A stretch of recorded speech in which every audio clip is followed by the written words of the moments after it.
Jessie, ooh, VBS. I just turn the water on. Big old flex. She never saw before. He's chasing me like waterfall. What's up, guys? It's your sister, Jessie Woo. Welcome back to another episode of Just a Couple Things, y'all.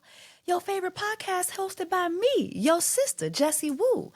Welcome back, welcome back, welcome back. It's a bonus episode. It is a bonus episode because I just got just a couple things to talk about, as well as I want to talk to you guys about my trip to Grenada. I do have a vlog coming up this week on Just Another Day, which is my vlogging channel. So Just Another Day, but day is spelled D-A-E, so you could check it out there. You can see my first vlog that I dropped last week, and it covers the first 2 days that we were in Grenada. But the next vlog is going to cover all the jab activities, so I'm really, really excited to share that with y'all. But in the meantime, how are you doing? Mental health check-in. How are you doing? Shout out to my friend Justin, King of Reads, that I got that from. It was his birthday, so please, please, please stop by King of Reads' YouTube page and tell him happy birthday. That's my motherfucking dog right there. That's my dog. Big Leo energy. Tell him happy birthday. Okay, yeah. Mental health check-in. Where are you mentally? I have to say, coming from Grenada, mentally, I just feel stronger.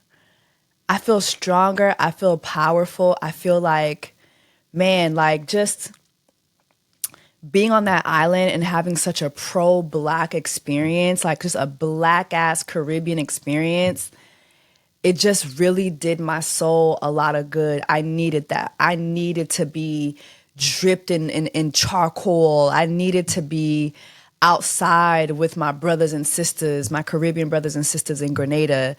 I just felt at one with nature. I felt at one with the ancestors. I felt at one with myself. I felt happy. I felt rejuvenated. I was tired as hell because we did a lot of things, but I just feel so good. Like, I'm feeling good. Like, it's giving Nina Simone. Like, I feel really, really good. I feel refreshed and I feel renewed. I feel strong. So that's where I'm at mentally. I hope that you're feeling good. I just really, really needed that time in Grenada.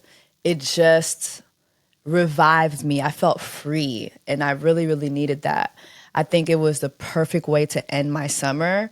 And, you know, it's 4 months left in the year. Like, not even, like, it's like, what, it's 3.5 months left in the year, and there's still so much to do. So, you know, I felt like I really needed that. So I hope that mentally you're strong and you're doing good too. I hope that you're happy. I hope that you're joyful.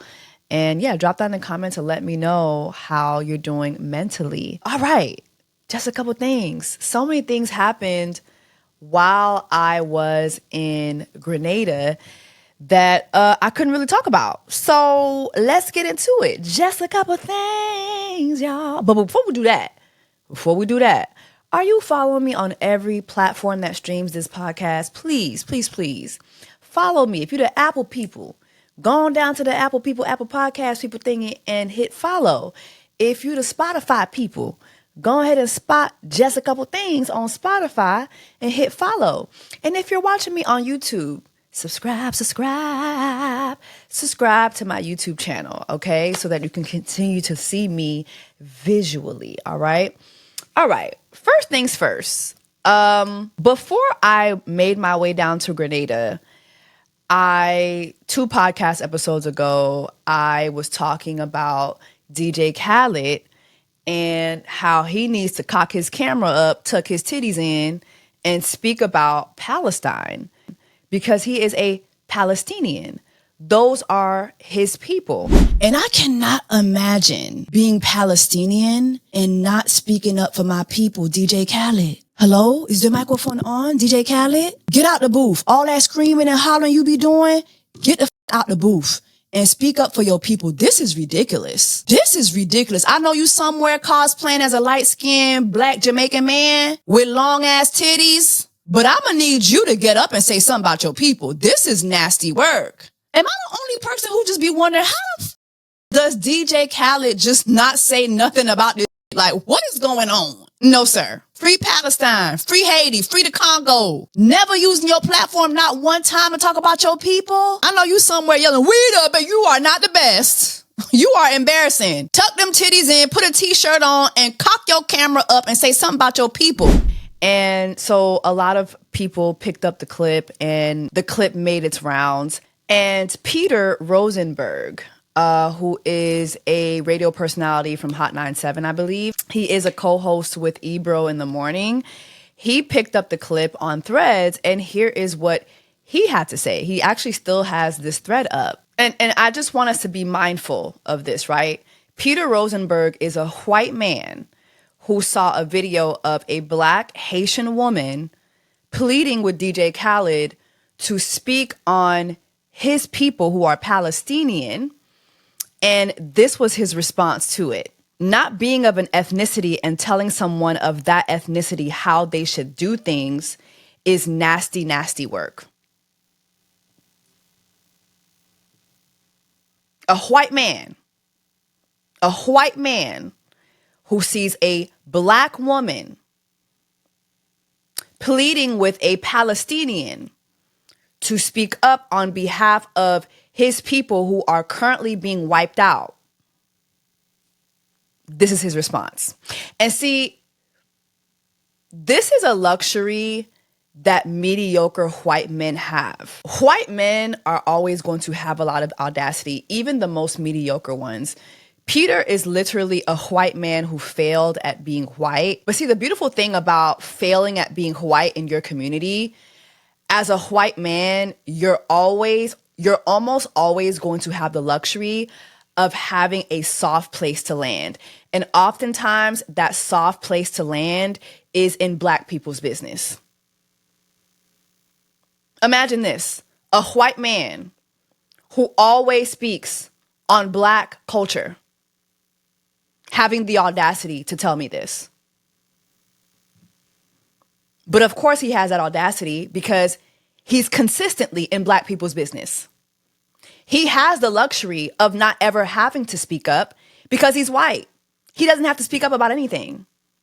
And at the end of the day, what's happening in Palestine benefits him. Meanwhile, he's sitting up in black people's business every fucking day.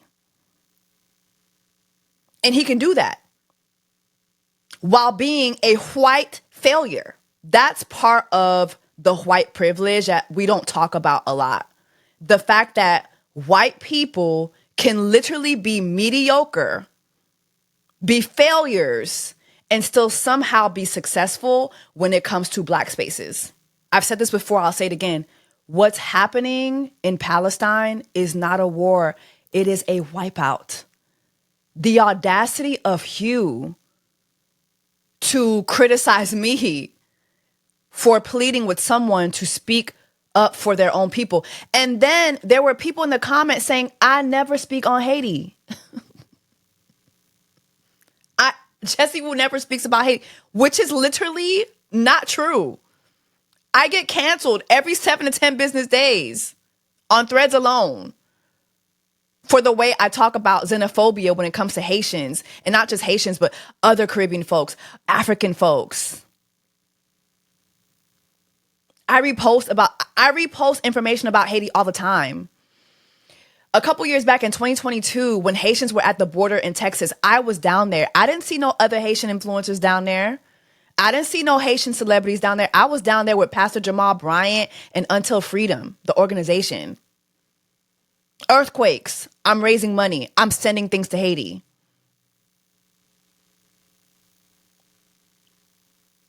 BET Hip Hop Awards. I got to do a cypher. I'm rapping about Haiti. Jessica.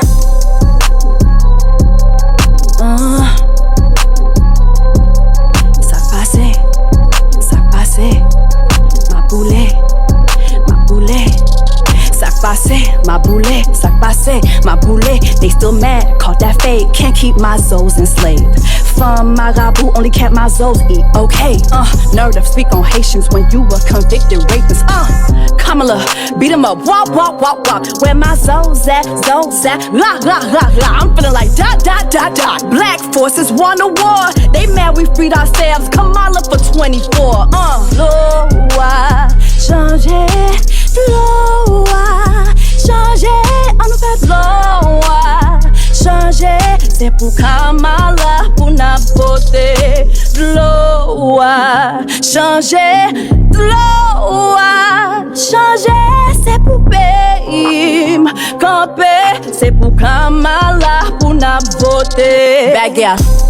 What's up, guys? It's your sister, Jessie Woo. Don't forget to pull up to BET's Hip Hop Awards, only on BET October 15th.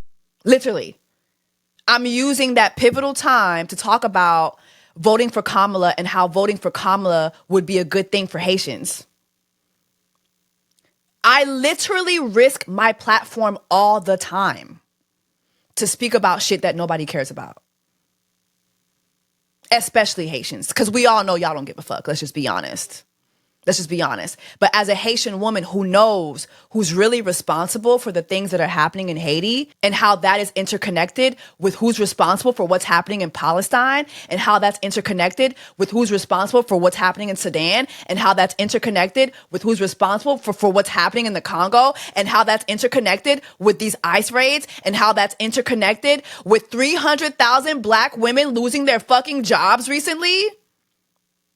Meanwhile, the money that should be used and pumped into our economy so that we're not losing our jobs, that money is being used to wipe out folks. But of course, Peter and his pink fingers don't give a fuck about that because it all benefits his white ass. The audacity. It's the audacity for me. It's the audacity for me. I'm not even going to get into your heritage. I'm not even going to get into your background because you know what? I don't even give a fuck. You're white. Shut up. Shut up. Shut the fuck up. Everybody white, sit tight. Shut up. Literally. Like what? Y'all do understand it's a genocide, right? Like y'all do understand it's a wipeout. I'm not asking DJ Khaled and his long ass titties to talk about some bullshit. This is a erasure of a people.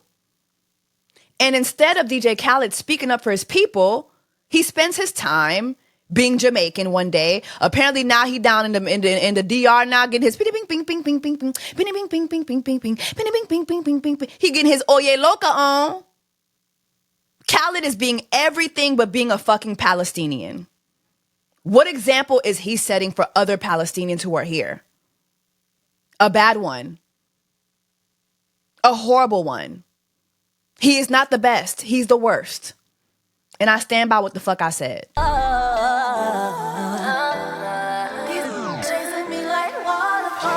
Speaking of pink fingers, Anthony Mackie.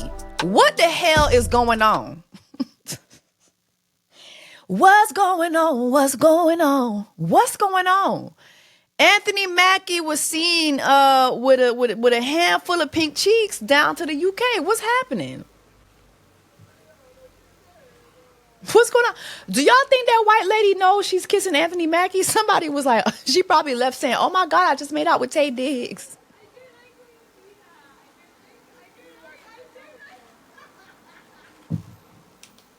Lord have mercy. Jamie Foxx.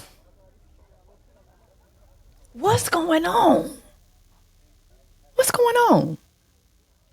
I'm not really shocked with Jamie Foxx because we know he love pink cheeks. We know that. We know he love him some pink cheeks. But didn't he say in his special he was giving up to white women? What's going on? That black people this, black people that. What's going on?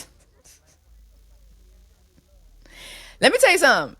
Jamie Foxx, Anthony Mackie, I don't want to see none of y'all getting y'all Forrest Gump on down to New York City at night.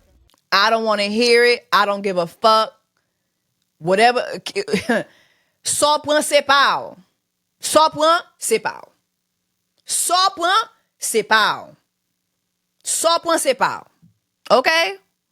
All right, let's move on. Cash Doll and Zedarius are no longer together.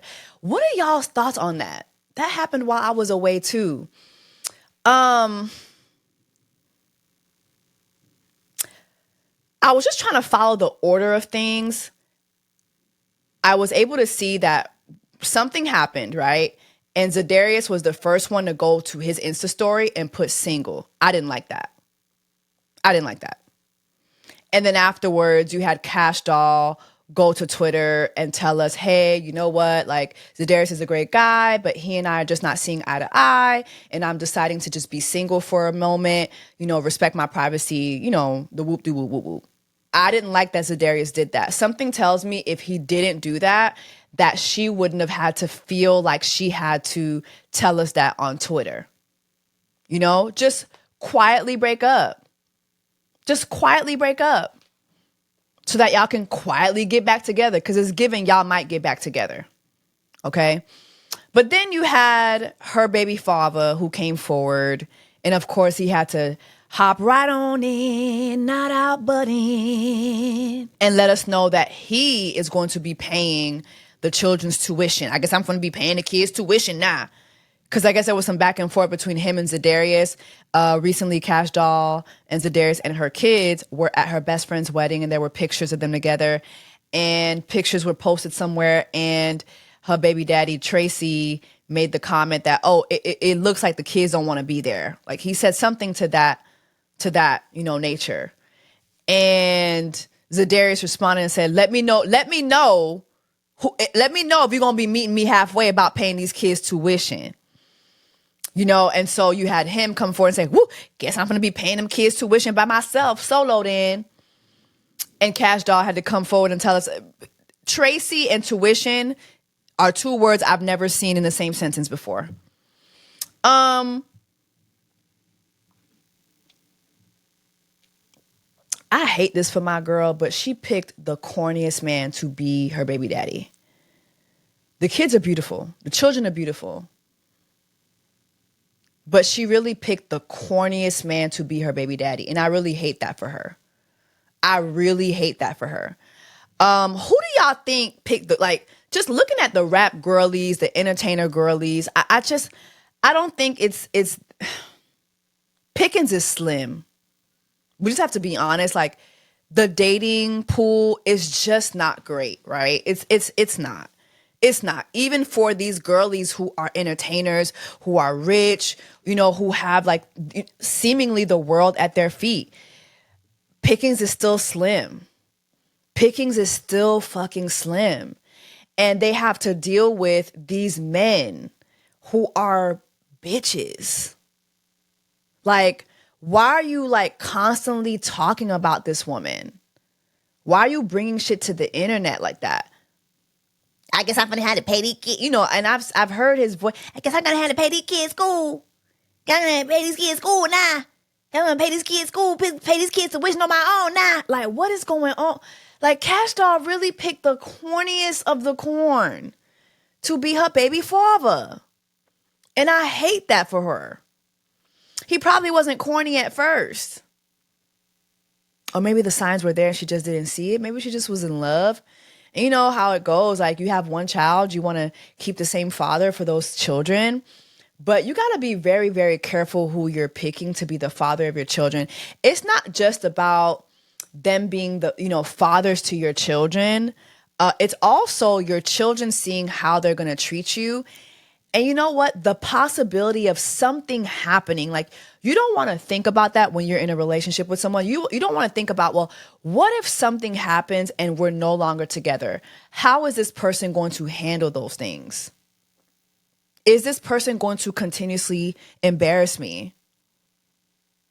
Is this person a mature person that I could handle these, life moments with? All those things need to be brought into consideration when you are picking who's going to be the father of your children. And some people will be in the comments, it's men that do the picking. Yeah, but my body, my choice, right? My body, my choice. A man can pick you, but you got to pick him back. You got to pick that man back. It's a two-way street, you know? Unless we talking about some violent shit now. Now that's different. But it's a two-way street, you know? Unless we talking about cultures where, you know, women don't really have a choice. You know, Kash Doll, to my knowledge, she's not in a situation like that. So, you know, I feel bad for her, but something tells me the signs of corn were there. I want to say something else too, is I do feel that when you are in postpartum, like dating in postpartum, I've never done that. I've never been pregnant. I don't have any children. But dating during postpartum doesn't look like something that's very healthy. It doesn't look like the thing to do from the outside looking in. Dating in postpartum where, you know, mentally you're in postpartum. So you're dealing with depression. You're dealing with, you know, unregulated thoughts. You have a new baby. Your body is different. Your body is interconnected with that baby. And then you have someone like Kash Doll who's still performing. And then like she just filmed the season for Reasonable Doubt that's going to be on Hulu. You know, like you're doing a lot of things in postpartum. And then you're adding a brand new relationship with an athlete, a well-known athlete who also has a new baby. I believe Zedarius has a toddler. Okay? So that baby mama is in postpartum. That's a lot. I'm sorry, that's not a good recipe for a new relationship, in my personal opinion. With all due respect. I love Kash Doll. I want the best for her. But a situation like that doesn't seem to be a situation where you're going to be put first. It might seem that way because it's a new situation. But I don't think that that's smart. I just don't think that that's smart. Same way how a lot of y'all are going up for Cardi B and Stephon Diggs. Mind you, Stephon Diggs is someone who his entire team said they would rather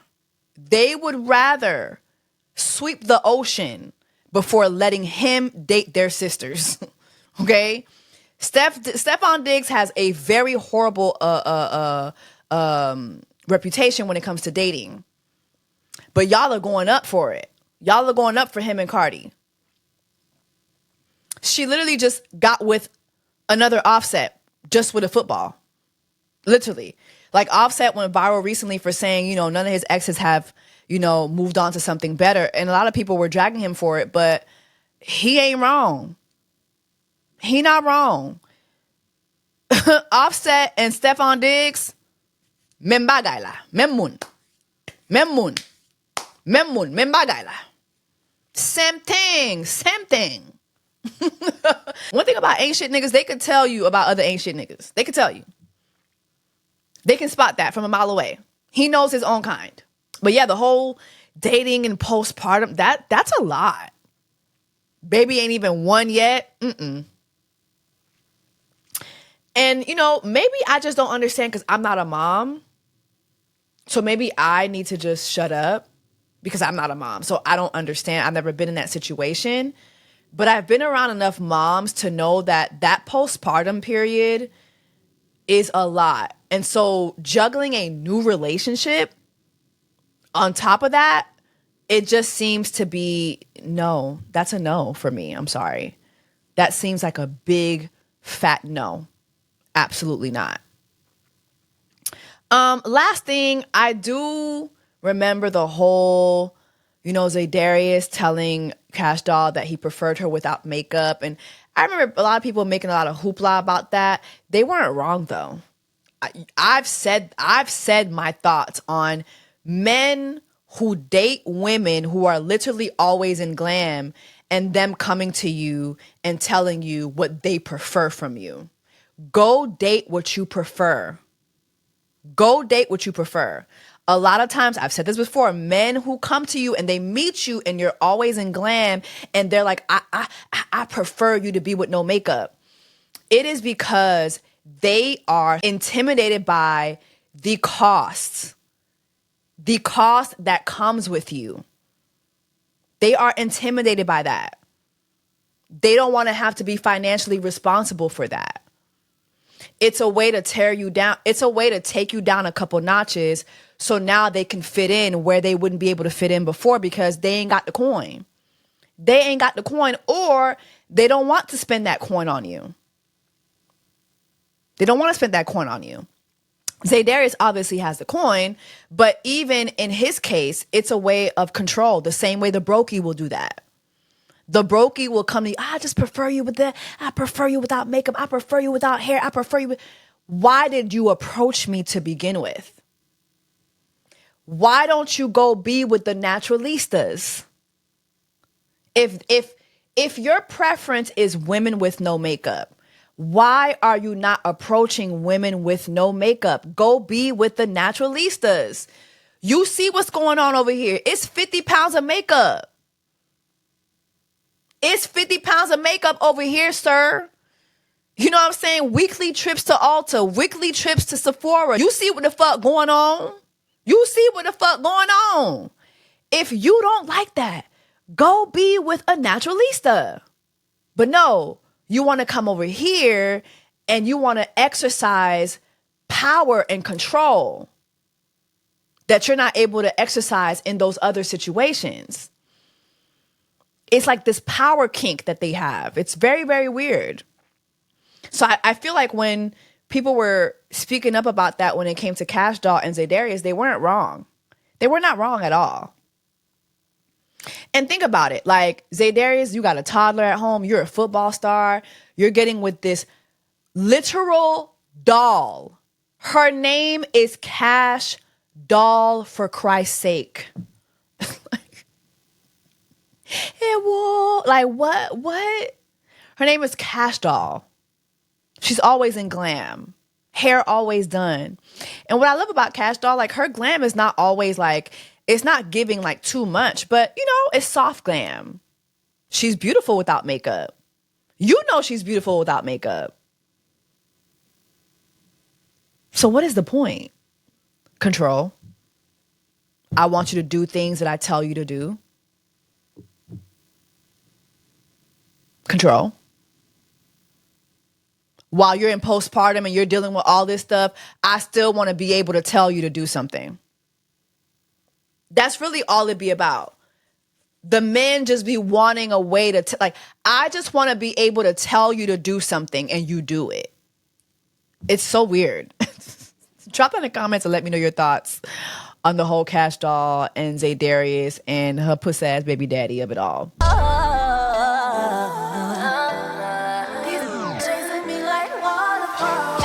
Okay, just a couple things really quickly. Tyla flopping and selling, I think it was 3.7, what was it? 3,700 copies of her EP. What do y'all think about that? I've seen so many arguments about this online. I've seen some folks from the other side of the pond say that Black Americans are being xenophobic towards Tyla, and I thought that that was an extreme stretch. Don't get me wrong. As a Haitian living in America and someone who is constantly amongst Black Americans and in Black American culture, I often find myself having to explain cultural things when it comes to being Haitian and when it comes to like other groups of Black folks to Black Americans. Do I think that Black Americans tend to not be aware of a lot of cultural norms that exist in other countries, especially like in countries throughout Africa? Yes. Or within the Caribbean? Absolutely. Yes, I do. But when it comes to Tyla, I just feel like the xenophobic argument dies at the simple fact that Tyla is not Black. She no Black. She no Black. She no Black. She no Black. Argue with your mama, not me. That lady is not Black. Okay? Yes, she's colored in South Africa because in South Africa, she is a child of apartheid. She's mixed race. She got a whole lot of things going on. But she's an Indian woman. She's Indian. She no black. Okay? She's Indian. She Indian. I saw Cardi B defending her. And I was like, yes, because she no black either. She Dominican. Okay? And some of y'all gonna try to fight me on that because of her hair. Listen, there are Jewish folks who have coarse hair as well. Please. We've seen Cardi B's parents. She not black either. She has black proximity? Absolutely. She has black kids? Absolutely. Have you ever heard Cardi B tell you that she's a black woman? Okay. She no black either. And it's okay. It is okay. What's not okay is when black women want to fight for blackness that doesn't exist. Tyla's not black. All right? She not black. She no black. When she was saying how, in South Africa, she's colored, but in other parts of the world, she'll be black. No, you wouldn't be black here either. You'd be Indian. Your parents are Indian. If I got to search through your ancestry to find the Zulu, and even that, y'all, everybody in Africa ain't black. Look up apartheid people, please. Read a book. Everybody in Africa ain't black. Everybody in South Africa sure ain't black. Okay? Black Americans are not the reason that Tyla flopped. Black Americans are not to blame for Tyla flopping. Tyla and her team are to blame. Tyla and her team manufactured her success and are still doing it. And they've done a hell of a job. They've done a hell of a job. Water came out of nowhere. Nowhere. Before then, there was no, Tyla was not somebody who was well known in her country. But they made it seem, she's a big star in South Africa. No, she was not. She was not. She was not. Okay? She was not. And that is okay. What's not okay is when these folks try to sell us some shit, when these folks try to piss on us and tell us it's rain. Please.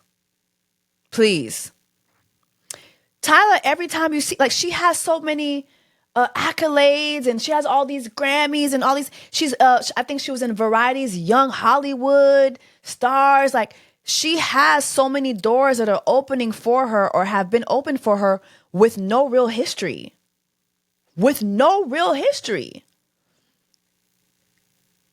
She's manufactured. The success is manufactured. Period.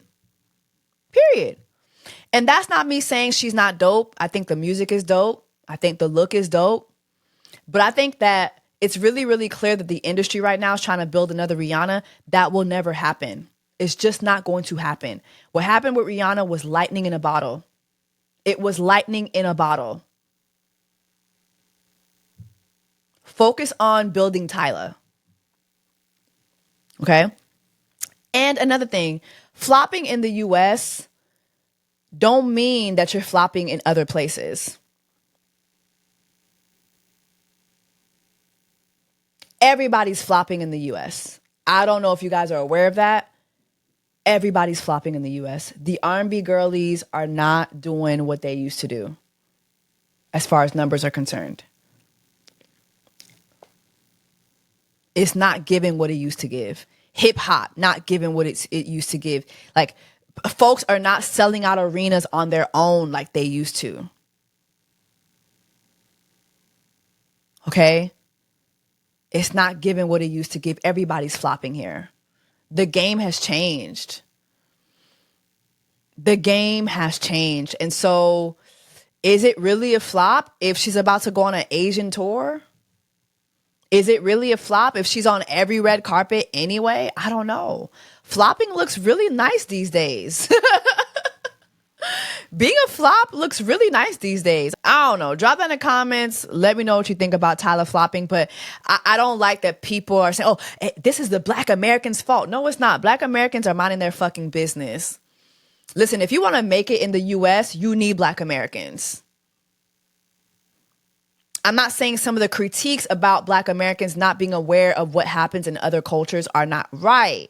I think they're valid. But one thing is for sure, if you want to make it in the US, in the pop and R&B sector, you need Black Americans. Point blank, period. This is their shit. Hello, is the microphone on? This land is their land. This is their motherfucking shit. So you don't get to come over here and think that you gonna skip out on the work and skip out on answering questions and interviews and think it's gonna be all. No, absolutely not. You gonna come over here, you gotta kiss the ring. You gotta kiss the Black American ring, boo. And that's point blank, period. And that's how it should be in any country that you go to. You wanna make it over here, you gotta get those people on your side. Period. You wanna go to France? You wanna be big in France? Bitch, grab a baguette. Okay? Grab a baguette, sit down. Okay? Apprendre français. Do what the fuck you gotta do. Start buttering your baguette. Okay? Start buttering your croissants. Do what the fuck you gotta do, bitch. That's it. That's it. Period. Let me know your thoughts on that.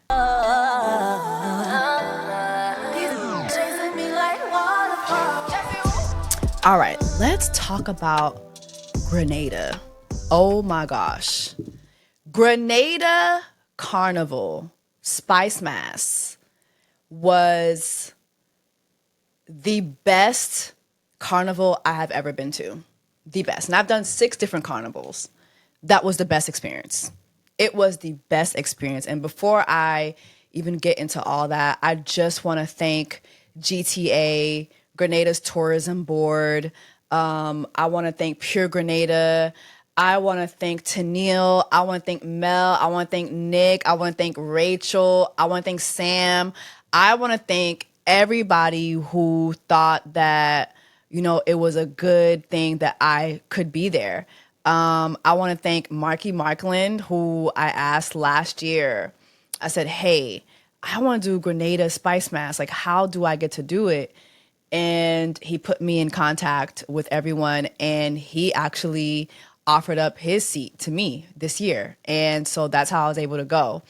And so I am so thankful. I want to thank Sandals Resort too for my stay.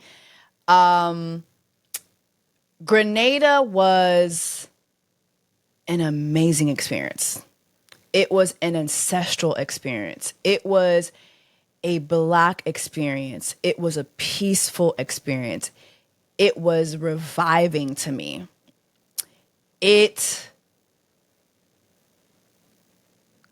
I feel blessed to have experienced Spice Mass. I really do. I feel blessed to have experienced it. Grenadians are very different with their carnival. They take it to spiritual levels. The way Grenadians are vulgarly Black is so amazing to me. So amazing to me. They're not trying to be cute about it. They are vulgar with their Blackness, proud with their Blackness, loud about their Blackness, spiritual with their Blackness. And I'm so appreciative that I got to experience that. And, you know, I've been to several carnivals and they've all been great experiences, but Grenada takes the cake. Spice Mass takes the cake. You know, when we arrived, and also I want to thank Mr. Easter, because Mr. Easter came with me. I didn't tell him where we were going up until I kind of had to, because travel, just stuff with travel. But I didn't give him much expectations. Like, I told him we're going to Carnival, pack this, pack that. And he was like, but what is it? I didn't tell him anything. I wanted him to experience it for himself. And it was kind of hard to do because Mr. Easter is a questioning ass man. He needs to be prepared for anything. He needs to be prepared for everything. He has to plan out everything. He can't surrender. Like he's the leader. Like, so it was very like annoying to kind of get him to just surrender. But I'm so happy that he ended up surrendering and just taking in the experience as it happened. And he had such a good time. And I cannot tell you how blessed I feel to be with a man who is, he's Black American. But one thing about those Southerners, those Southern Black Americans, there's so many similarities between Southerners and Caribbean folks. And so many of them are so open to learning, and the happiness that you see in their eyes as they're learning. Like sometimes I would look at him and it was like watching a little kid discover toys for the first time, or discover their favorite candy for the first time. He was so wide-eyed. He was so wide-eyed, and it was just beautiful to watch. I'm really, really thankful to be with a man who is Black American and never shames me for my culture and other cultures that are similar. His openness, his respect, is just something that I'm just so thankful for. I'm so thankful for that. And I love him for it. He's just very understanding, very open-minded, very considerate. And this trip made me love him even more. Like, I feel like I felt deeper, I felt a deeper love for him, because it's just watching him be so accepting and open. It was a beautiful experience. It was a beautiful experience. But before I get into all the festivities and the music and the food and all that, I did share a couple things. And, as I was sharing just a couple things about my experience, there was one video that I posted where, I showcased us traveling to the north of the island to a parish called, actually, I can't remember the name of the parish, but I remember the name of the village. Paraclete. And the people of the village opened their arms to us, and the men of the village cooked us the national dish of Grenada, which is oil down. And it was so good. It tasted so good. Oil down is Grenada's national dish, and it's basically like a stew made in one pot. And you've got vegetables, you've got breadfruit, you've got meat, whatever meat that you like. I believe most of the time they like to put beef or chicken. We had chicken in ours because the beef would have taken longer, but it's a whole lot of spices in there on the meat. And there are provisions in the pot as well. The meat is put in the pot last, and they don't stir it. There's no stirring. How they cook it, they let the meat cook from the top, and all the oil from the meat drops down. So all the flavor, all the seasoning drops to the bottom of the pot, and it soaks up all the breadfruit, all the provisions, all the dumplings, all the vegetables. And that's why they call it oil down. And so they made us this dish, and it made me think about bouillon, Haitian bouillon, which, I feel like it's oil down, but in liquid form. And they cooked us this meal. And as the meal was cooking, they performed a job ceremony for us. And, that's where they oil up in motor oil or tar. And I want to go ahead and explain, what? I think it's best to hear from Grenadians what job is. So I'm going to go ahead and play this clip for you guys. We were blessed enough to sit down. We were blessed to sit with Ian Charles, who is an educator in Grenada. And, he dedicates his life to educating Grenadians and also people who come into Grenada about what job is. And so this is him explaining what job is. The job is a big resistance movement throughout the entire Caribbean. There's a big misconception about that job is devilish, but that is a Eurocentric propaganda. You have to understand that a lot was done to demonize anything of African tradition. So from drums to job to maroons to the whole works, but it all falls under resistance and revolt. Job resisted everything like religion, social, economical, cultural, it was a big resistance. So the masquerade of the jab, first of all, what's masquerade? Masquerade is pretending to be something that you're not. It's not your true self. So jab as a masquerade is shrouded in resistance and revolt. Revolt against a system which was deliberately designed to mentally, physically, spiritually, economically, socially, educationally, all the alleys, rid you of your African identity. So the color of the jab, which is black, is more than just being dubbed in black, is coming one with what was demonized, because being black was a wrong thing, was negative. You was sold into slavery, you were chattel slavery, meant you were property of your owners. So you weren't even human. You could have been willed, sold, beaten, killed, whatever, shared. You had no rights because you were black. So we get even darker Juve mourning.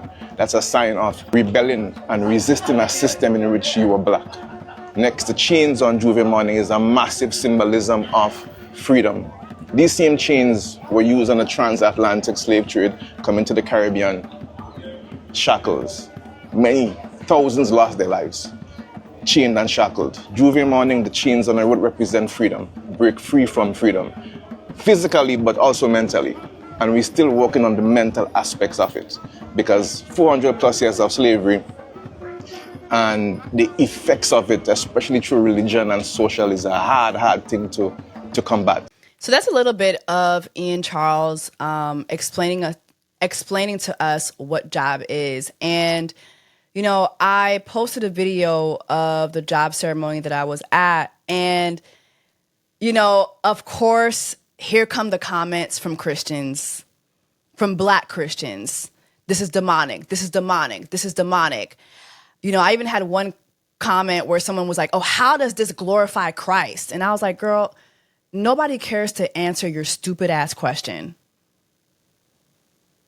Like, please, nobody cares to answer your stupid ass question. Like, you're being dumb.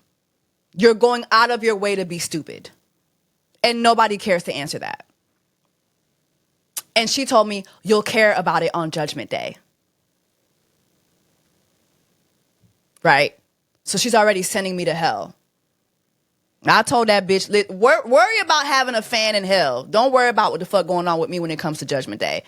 But I share that because that's the whole point of you Black Christians who come into comment sections or who enter these conversations when it comes to Black cultural things, especially in other cultures. And this is not just Black American Christians. I'm talking to Haitian Christians. I'm talking to Jamaican Christians. I'm talking to Nigerian Christians. I'm talking to Black Christians across the diaspora.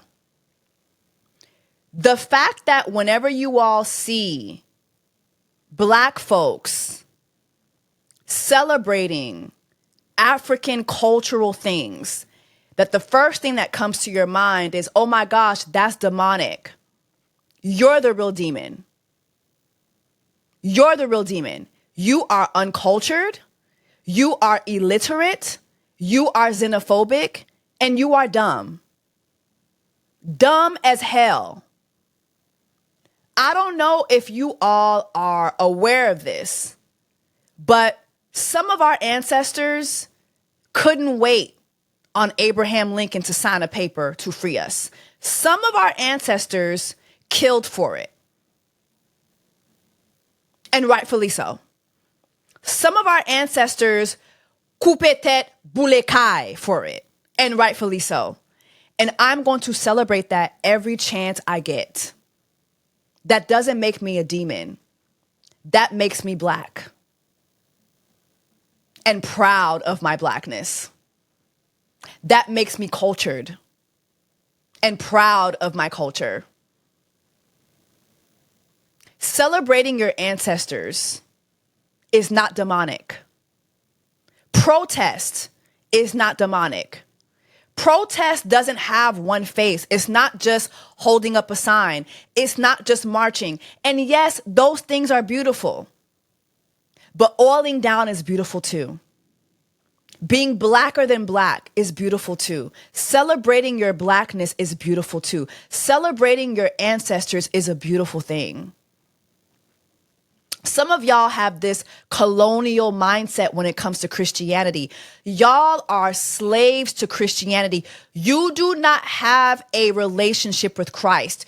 You have a relationship with Christianity as a permission slip to look down on others, to punish others, to be xenophobic towards other groups of Black people. I don't subscribe to that Christianity. That's not Christ-like to me. If some of y'all could, y'all would send another flood. That's why I thank God for Jesus. I thank God for the grace of Jesus Christ.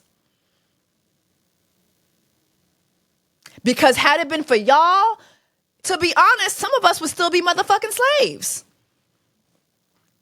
Because y'all take those Bibles in the verse that tell you to obey your masters literal. Y'all are so illiterate. Y'all are literal. Like, y'all are so illiterate with your level of being literal that y'all don't understand that God was not promoting slavery. Y'all will call Black folks celebrating Black things and celebrating our Black ancestors demonic before you call slavery demonic. Y'all will call other groups of Black folks demonic before you call Donald Trump demonic, the motherfucker who couldn't even hold a Bible upright when being sworn in. Uncultured, illiterate, xenophobic, loud, wrong, dumb. Loud, wrong, illiterate, xenophobic, and fucking dumb. And y'all never miss an opportunity to show us how stupid you are. Never. It's really ridiculous. It's ridiculous. Y'all are worse than colonizers. Y'all are worse than colonizers. It's nasty with y'all. It reminds me of the time where Keon Henderson O'Neill got in his pulpit and said this about Haitians. I say this with all due respect. Haiti is one of the poorest countries in the world. In fact, they say it is the poorest country in the Western Hemisphere. Have you ever wondered how in the world can Haiti share an island with the Dominican Republic? And you can go to the DR and turn up and go 70 miles in one direction and see a place where people are still dying from E. coli. Well, I'll tell you why. Because in the 1700s, when the African slaves came to the island of Haiti, and they introduced an idea called voodoo. And so we look at Haiti and we ask, why is it one of the poorest countries in the world? It is not because it is full of ignorant Black people. They are as smart and as intelligent as you are, but there is a spirit.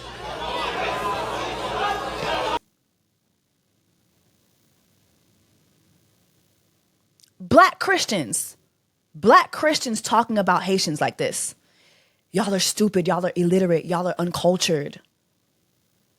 Y'all are xenophobic. Y'all are colonial in your mindsets. Y'all will, like, could you imagine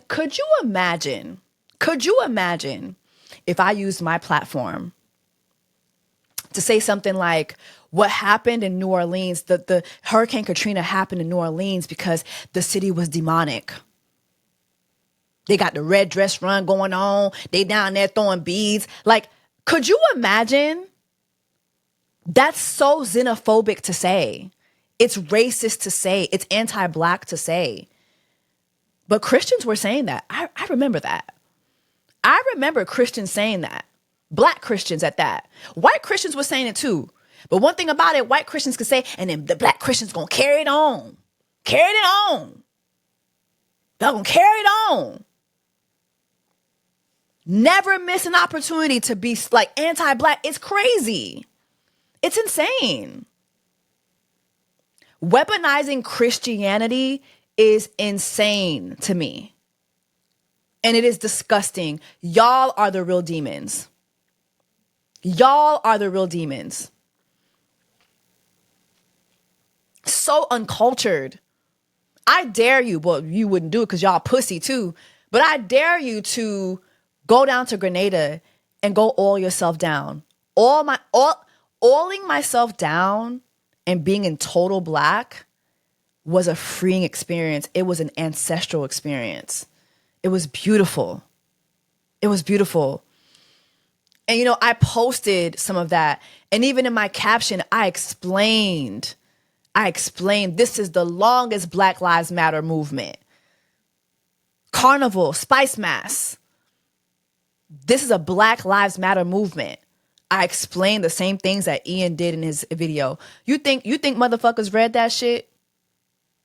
Illiterate, uncultured, xenophobic, anti-black, dumb. It's demonic.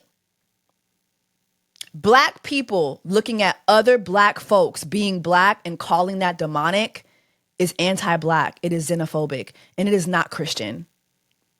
It is not Christianity to do that. I'm sorry. It's not. It is not. It is not. Y'all love to weaponize Christianity, and it's disgusting. It is disgusting. And you know what's so funny? The Bible even says this. It's not everybody who says Jesus, Jesus, Jesus that's going to see the kingdom. A lot of y'all be out here using Christianity to police people. And when come judgment day, your ass is going to be in hell. Like, you're going to be in hell because you were out here policing things that you saw people do, instead of paying attention to your sins that you were committing behind closed doors. But Jesus sees all that. God sees all that. And come judgment day, God gonna look at your ass and be like, bitch, I don't fucking know you. To hell. Bye. Next in line. Next in line. Hell. I don't know you. He ain't gonna call you a bitch, but you know, if I was God, I would. Shit. You know what else was fucking weird? I didn't realize that my stuff was being spread throughout Twitter. And like, as I was in Grenada, like people kept coming up to me. Oh, don't mind them, Jessie. We love that you're here. We love that you're in the country. Thank you so much. And I'm like, it got repetitive. And I was like, what's going on? And then my friend Blue sent me this. This girl went through my Insta stories and posted this picture, zoomed in, and made it seem like this guy was looking at me crazy. If you look at the picture closely, the man isn't even looking at me. The man isn't even looking my way. He's staring at something else, or he's, somebody kind of turns around, or you look at something momentarily. He wasn't even looking at me. And that's the beautiful thing about Jab. Like, nobody's looking at you like that. Like, there's no male gaze. There were men out there in thongs, like cheeks out, blowing fire in the air, fully black. And I remember getting on there. I had a t-shirt, and I put my t-shirt on later on, especially when it started getting really bright outside. I put my t-shirt on. But baby, if my period wasn't on that day, I would have been in a thong too. Like, when I got on that road, I just was like, nah, I'm taking my shirt off. I'm done. I'm free. I had my pasties on for like 2 days. And I was like, I still got these pasties on. Take them off. Take my shirt off. I was free, like being black like that and just being free, and nobody's gazing at you. Nobody's trying to hump you. My man is there. He got his shirt off. He in fully black too. It was a beautiful experience. I felt immersed into that. I wanted to do it, and I just felt like these butterflies I've never felt before. I felt these chills throughout my body. The drums were playing. Like, it just felt so ancestral. It was so beautiful. Like, I felt like I was on my way to free. Like, I felt like I was on my way to free some shit. Like, I really felt like that. Like, Grenada really had me feeling like, okay, what we doing? Who we freeing? What's next? What we doing? Job, what's next? Like, that's literally how I felt. It was such a beautiful experience. And then to see women take screenshots of my imagery and do this with it. It's just like, it's weird. And there was another tweet. It was somebody with a woman saying, oh, she's going to spoil our culture. What?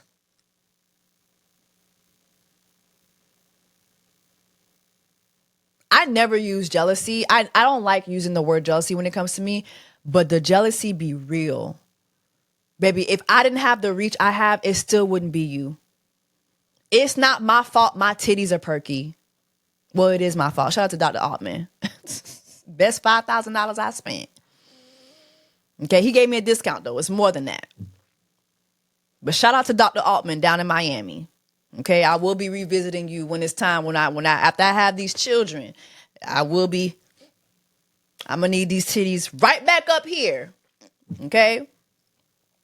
But it's not my fault. Y'all saw some perky ass titties and you were upset.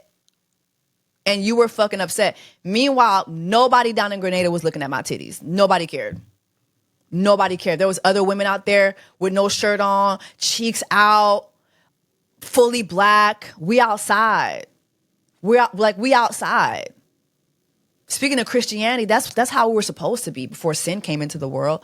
We're supposed to be outside, naked, free. Jab is not just resistance. It's freedom. It's women's rights. It's an atmosphere where you don't have to worry about men touching you inappropriately. Nobody's doing that. They're just all down. You'll get oiled up, yes, but that's it. Anyway, I had a beautiful experience. A beautiful experience. Fancy mass where we put on our costumes was amazing too. What I love about Grenada is they don't just have the big fancy mass. And, everybody has Juve and then the fancy mass. But Grenada, Juve Day, you're outside, Juve, 4 o'clock in the morning. And 4 o'clock, you're late. People out there from 2, 3 o'clock. Okay? So 4 o'clock, you outside. Okay? Daybreak, so by the time it's like 8:30, 8 o'clock, 9 o'clock, everybody's at the beach washing off all the oil, which is a process. It is a long ass process. Shout out to Sandals because they even had a cleaning station for us back at the hotel by the beach where they had industrial soap for us to get the oil off of our bodies. But by 10 o'clock, you back outside. It's another mass happening. You're back outside. You're back on the road. Okay? Then there's a pageant, another mass. Then there's Monday night mass. Like, Grenadians are outside all day. I ain't never seen no shit like that. But what I do love about how they do their carnival is, pretty masks can be very expensive. Those carnival costumes are very, very expensive.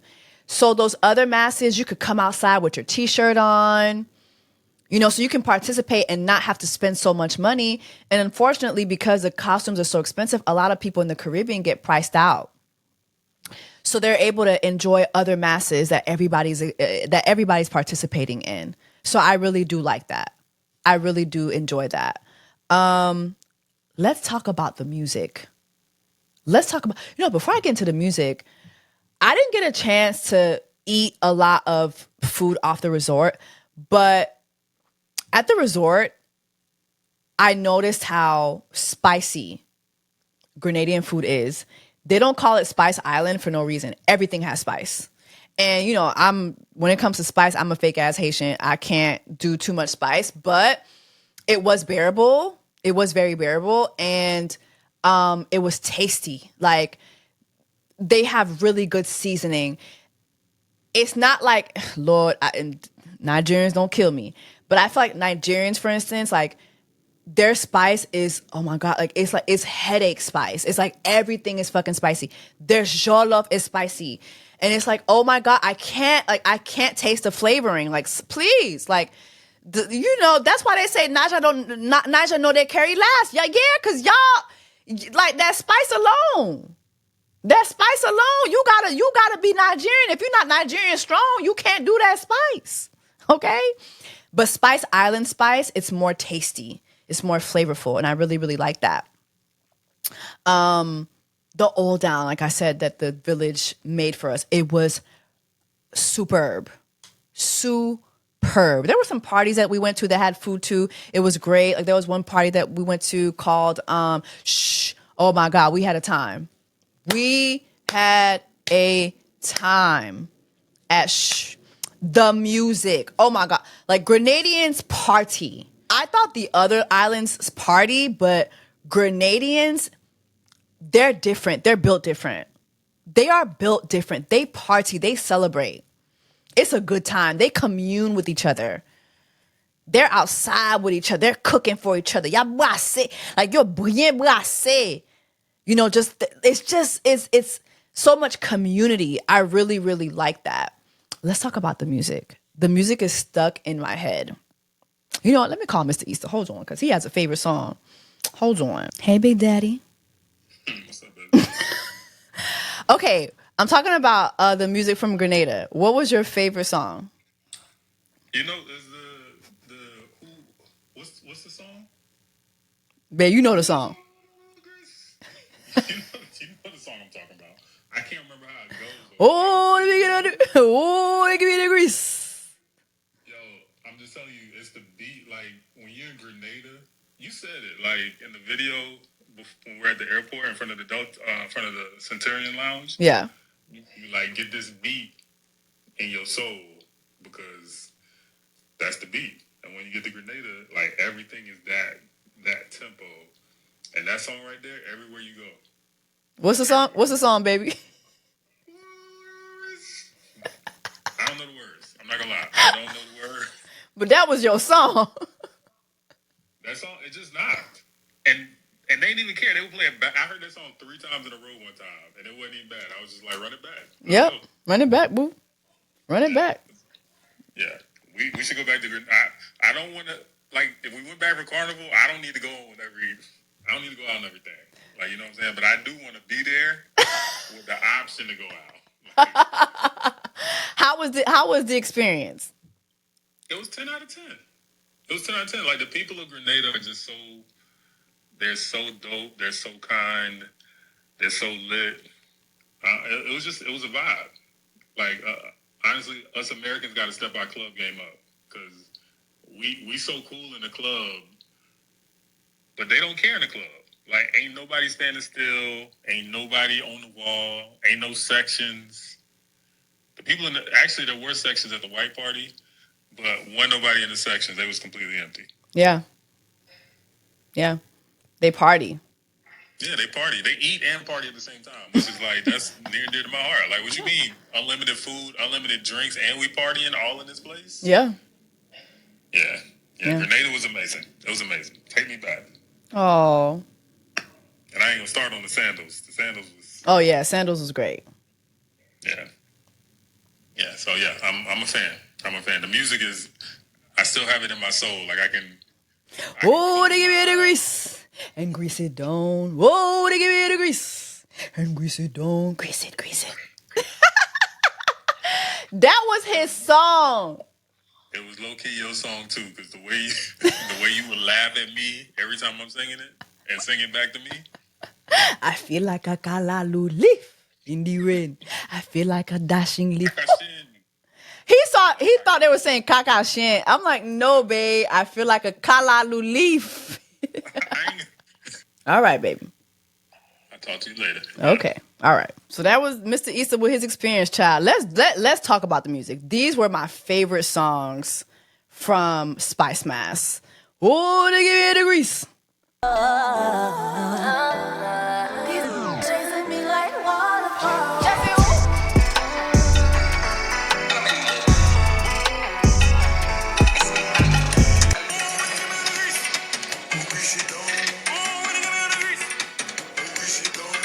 And grease it down. It's the background for me. Grease it, grease it. Grease it down. Like, please. Please. I feel like a kalalu leaf in the rain. I feel like a dashing leaf in the rain. I feel like a kalalu leaf in the rain. I feel like a dashing leaf in the rain. Baby, the way I'm planting kalalu leaves going forward, I'm going to start planting my kalalu leaf immediately. Cause the next spice mass, I need to be down to the job, all black, covered in kalalu leaves. That's the look I'm going for. Period. Okay, my next favorite song was Hand me bouquet now, while I can smell them. Hand me bouquet now, not on my grave. These are the songs y'all think is demonic. Hand me my bouquet now, while I can smell them. Hand me my bouquet now, not on my grave. I want my flowers while I can smell them. That's the message of the song. Just saying. I think Bury Y'all was, oh my God. Bury Y'all was just, every time that song came on, it's just, Lord have mercy.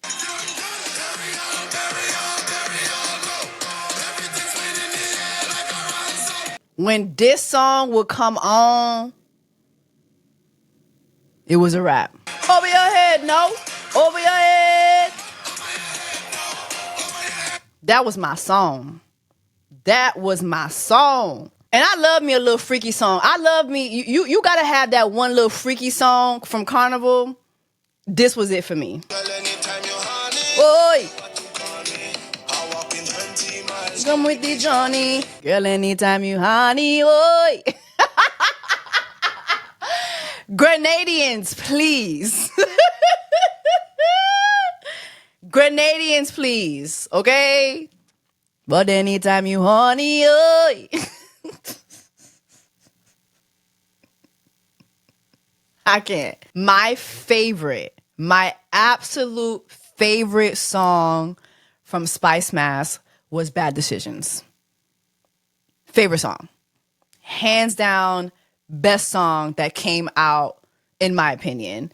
And even when we were down to Soca Monarch, the way they kept running that song back and just giving beats and pieces of it, and the way the crowd would just get up and scream and start singing it, like it's a hit. It is a fucking hit. It is a hit. They tried to calm me down. They tried to calm me down. They say I can drink rum. Oh God, like that song. Ugh.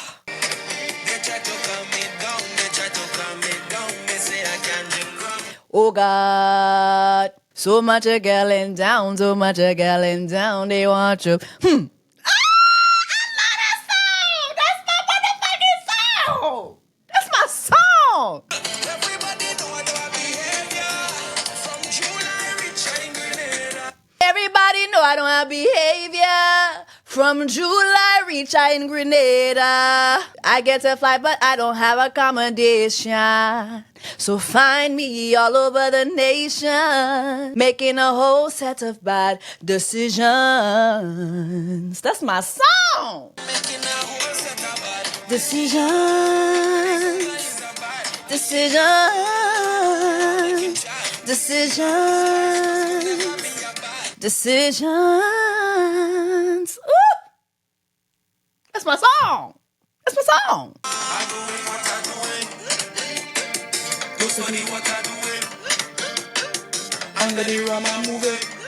That song right there, hit. Lastly, let's talk about Grenadian men.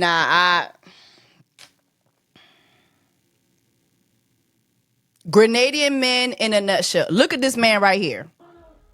Look at this Grenadian man right here. He's in the middle of job. Dog in heat.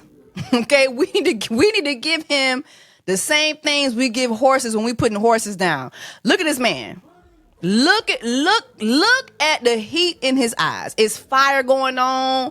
It's all down happening. It's people protesting for freedom, and he is a dog in heat. Okay, Grenadian men in a nutshell. All right. Another example of Grenadian men, baby. We was down to Paraclete. We was in the village. And this man, I believe his name is Michael. I think he's a rapper down in Grenada. This man was rapping to us. Everything was cool. Everything was irie, okay? Like, it was great. But then this man started rapping these lyrics directly to me in my face. We not tell me say she want to hard something. She want a long something. Yep. She don't want no short something. It's two in the head. It's two in the head. It's two in the head. Make her open the leg. I give her two in the head. Babe. Two in the head. It's two in the head. Make her open the leg. Mind you, Mr. Easter is right next to me. If you see the jab lying on the ground, he down there by the bamboo shed.